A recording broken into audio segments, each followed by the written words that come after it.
Tamis ng simoy ng hangin, kalikasan ng iyong malalanghap. Nagsasayaw ang alon sa dalampasigan iyong mayakap.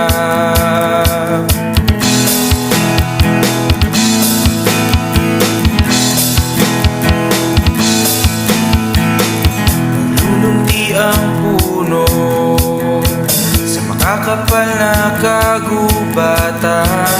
Bakas ang diwa at buhay ng mga halaman at nilalang.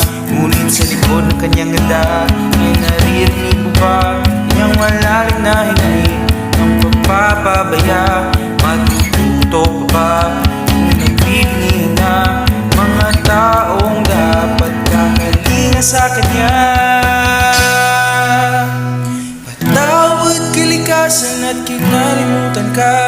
Kalagayan mo ay hindi na naalala. Kagustuhan ng tao'y palagi na lang inuuna.